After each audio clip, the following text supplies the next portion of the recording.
Hello friend, welcome back to our channel. Today we will learn a very important battle. This battle name is Battle of Buxar यानी बक्सर के युद्ध के बारे में आज हम पढ़ने वाले हैं। इससे पहले हमने पढ़ा प्लासी का युद्ध। प्लासी का युद्ध भारत के ब्रिटिशों द्वारा यानी ईस्ट इंडिया कंपनी के द्वारा भारत की पॉलिटिकल पावर को कैप्चर करना था, यानी शासन बनाने की नीतियां, एडमिनिस्ट्रेशन करने की नीतियां, पॉलिसी मेकिंग, जो भी नीतियां हैं उनको बनाना था अपने अकॉर्डिंग। जहां प्लासी के युद्ध से पहले क्या थे, जो ईस्ट इंडिया कंपनी थी उसके पास केवल ट्रेड करने की पावर थी, यानी trade, only trade, economic power थी। यहाँ पे वो ट्रेड कर सकती थी। इकोनॉमिक रूप से उसने भारत का बहुत अधिक शोषण कर लिया था। अब उसे भारत की पॉलिटिकल पावर भी प्राप्त हो चुकी थी, यानी राजनीतिक शासन प्रशासन की नीतियां बनाना ये भी भारत में उसे प्राप्त हो चुका था। तो ईस्ट इंडिया कंपनी के द्वारा असली शोषण प्लासी के युद्ध के बाद भारत में जारी होता है। अब हम जानते हैं कि प्लासी का युद्ध क्या था, क्यों हुआ, कौन से इम्पोर्टेंट पक्ष थे और इस युद्ध का, इस वॉर का हमारी हिस्ट्री में क्या महत्व है।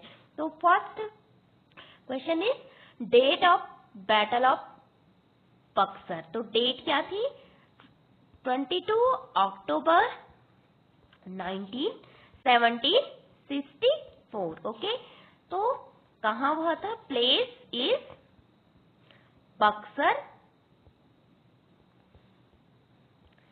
Located in on the bank of river Ganga. Okay, Ganga के किनारे बिहार में पड़ता है आपका बक्सर। ओके, तो कब हुआ, 22 अक्टूबर 1764, place Buxar on the bank of river Ganga, Bihar. तो मेन कंपोनेंट यानी मुख्य पक्ष कौन थे इस वॉर के, तो मेन कंपोनेंट इज कंपोनेंट कौन थे, एक तरफ थी आपकी ईस्ट इंडिया कंपनी जिसको लैड कर रहे थे मेजर हेक्टर मुनरो। कौन थे, हेक्टर मुनरो। और दूसरी तरफ कंबाइंड फोर्सेस थी इंडिया की, तो सुजाउद्दौला जो कि नवाब ऑफ अवध थे, फिर मीर कासिम जो कि मीर जाफर के दामाद हुआ करते थे, एंड शाह आलम द्वितीय जो कि मुगल एम्परर थे। तो fought between British East India company led by Hector Munro and combined Indian force Shujauddaula Nawab of Awadh, Mir Qasim nawab of Bengal and Shah Alam second Mughal emperor. तो जहां प्लासी का युद्ध को ईस्ट इंडिया कंपनी और लैड कर रहे थे कौन, रॉबर्ट क्लाइव और सिराजुद्दौला, यहाँ पे सुजाउद्दौला थे जो कि अवध के नवाब थे। ओके, और इस युद्ध के, आप जानते हैं इस युद्ध के मुख्य कारण क्या थे। तो हमने जान लिया एक पक्ष, तो ब्रिटिश ईस्ट इंडिया कंपनी थी जिसको लैड कर रहे थे हेक्टर मुनरो और 3 combined forces of India, Shujauddaula Nawab of Awadh, Mir Qasim ex nawab of Bengal and Shah Alam second Mughal emperor. तो आप जानते हैं इस युद्ध के मेन कारण क्या थे, मेन कॉज क्या थे। तो कॉज ऑफ दिस वॉर, तो first cause is Mir Qasim versus British. Okay, तो मीर कासिम और ब्रिटिश का क्या मुद्दा था। तो जब मीर जाफर बंगाल का नवाब बनता है, ब्रिटिशों द्वारा बहुत ज्यादा अत्याचार किया जाता है, बंगाल पे सारा धन का शोषण हो जाता है, तो मीर जाफर को हटा करके वो मीर कासिम को नवाब बना देते हैं। लेकिन जो मीर कासिम था वो ब्रिटेन के नियंत्रण, उनकी पॉलिसी से बिल्कुल भी खुश नहीं था, लेकिन वो इंडिपेंडेंट होना चाहता था, यानी स्वतंत्र होना चाहता था। इसलिए उसने कोशिश की उसके नियंत्रण से, ईस्ट इंडिया कंपनी के नियंत्रण से बाहर आने थी। लेकिन एक लड़ाई हुई, कटवा की, लड़ाई में वह ब्रिटेन से हार जाता है और मर जाता है। उसके बाद सुजाउद्दौला और शाह आलम दोनों कंबाइन होके दोनों मिलके एक अलायंस बनाते हैं, यानी एक गठबंधन फॉर्म करते हैं ब्रिटेन के अगेंस्ट द ब्रिटिश। तो यहाँ पे मीर कासिम और अंग्रेजों का भी एक कारण था। फिर सुजाउद्दौला और शाह आलम ने मिलके अंग्रेजों के खिलाफ गठबंधन बनाया। फिर इसका मानना था कि भारत में और अधिक शक्ति का विस्तार करना और अधिक शक्ति अर्जित करना किसका, ब्रिटिशों का एम था, उनका उद्देश्य था। अब होता है युद्ध, जो कि किसके बीच, ईस्ट इंडिया कंपनी और 3 कंबाइंड फोर्सेस थी इंडिया की, जो कि सुजाउद्दौला, नवाब of Awadh, Mir Qasim and Mughal emperor Shah Alam द्वितीय। तो यहाँ पे इन तीनों के पास 40,000 मिलिट्री यानी आर्मी फोर्स थी और ईस्ट इंडिया कंपनी जिनके पास 7,000 अंग्रेज थे। लेकिन कौन जीतता है, ईस्ट इंडिया कंपनी जीत जाती है, क्योंकि उसके जो सैनिक थे काफी बेटर ट्रेन थे एंड डिसिप्लिन थी। लेकिन इंडिया के जो ओनली संख्या ज्यादा थी, कोई भी इतना ट्रेंड नहीं था। ओके, तो यहाँ पे ब्रिटिश जीत जाते हैं इस युद्ध में।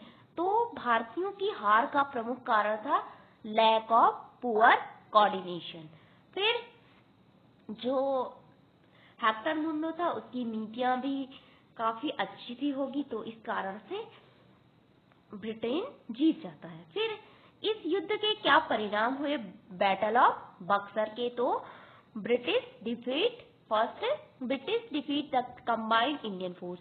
ब्रिटिशों ने तीनों संयुक्त भारतीय सेनाओं को हरा दिया था, जो कि कौन कौन थे आपके, सुजाउद्दौला, नवाब of Awadh and Mughal emperor Shah Alam द्वितीय and third is Mir Qasim. ये तीनों हार जाते हैं और फिर ट्रीटी ऑफ इलाहाबाद साइन होती है किसके साथ, शाह आलम द्वितीय के साथ, ट्रीटी ऑफ इलाहाबाद, जिसके थ्रू जो दीवानी राइट्स होते हैं, यानी जो रेवेन्यू कलेक्शन के राइट होते हैं, वो बंगाल, बिहार, उड़ीसा के रीजन में ब्रिटिशों को प्राप्त हो जाते हैं। यानी अब शाह आलम द्वितीय यहाँ पे से कोई भी राजस्व वसूल नहीं करेगा, तो कौन करेगा, जो ब्रिटिश ईस्ट इंडिया कंपनी थी। तो इस ट्रीटी ऑफ इलाहाबाद में ये चीजें साइन हुई। तो ट्रीटी ऑफ इलाहाबाद कहाँ से साइन होती है, शाह आलम द्वितीय के साथ, कब,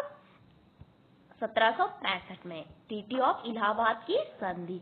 तो यहाँ पे दीवानी राइट, जो कि बिहार, उड़ीसा और बंगाल, तो दीवानी राइट यानी राजस्व कलेक्शन का जो राइट था वो ईस्ट इंडिया कंपनी को मिल जाता है। अब वही केवल राजस्व का कलेक्शन कर सकती थी।